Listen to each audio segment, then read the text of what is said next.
அனைவருக்கும் வணக்கம். இன்றைய தினமணி செய்தித்தாள்ல என்ன செய்திகள் இருக்கு அப்படின்னு சொல்லி பார்ப்போம்.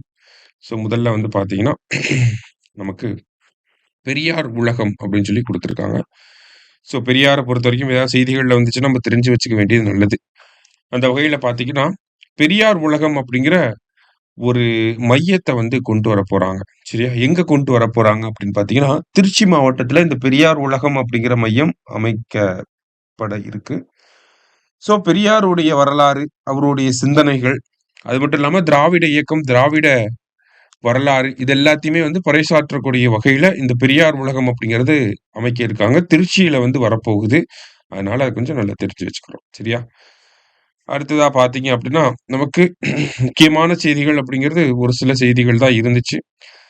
நம்மளுடைய நிதியமைச்சர் என்ன சொல்லியிருக்காங்க அப்படின்னு சொல்லி பார்த்தீங்கன்னா, 54 பொருட்களின் விலை கண்காணிப்பு அப்படின்னு சொல்லி குடுத்துருக்காங்க. ஜிஎஸ்டி சீர்திருத்தம் அப்படிங்கிறது சமீபத்தில மேற்கொள்ளப்பட்டுச்சு. நம்ம பிரதமர் கூட ஆகஸ்ட் 15ஆம் தேதி இண்டிபெண்டன்ஸ் டே ஸ்பீச் அப்ப என்ன சொல்லியிருப்பாருன்னா, தீபாவளி பரிசாக மக்களுக்கு இந்த ஜிஎஸ்டி சீர்திருத்தம் அப்படிங்கிறது இருக்குன்னு சொல்லியிருந்தாரு. அதன் அடிப்படையில பார்க்கிறப்ப ஜிஎஸ்டி வந்து கம்மி பண்ணியிருக்காங்க. 5, 12, 18, 28ஆக இருந்தத 5, 12, 18, 28ஆக இருந்தத கம்மி பண்ணியிருக்காங்க. 12% அப்படிங்கிறத கேன்சல் பண்ணிட்டாங்க. 28% அப்படிங்கிறத கேன்சல் பண்ணிட்டாங்க. இதுக்கப்புறம் ஜிஎஸ்டி வரிகள் அப்படிங்கிறது 5%, 18% தான் அப்படிங்கிறத சொல்லியிருக்காங்க. இதனால என்ன ஆயிருக்கு அப்படின்னு சொல்லி பார்த்தீங்கன்னா, அன்றாடம் மக்கள் பயன்படுத்தக்கூடிய பொருட்களின் விலை வந்து ரொம்ப கம்மியாயிருக்கு.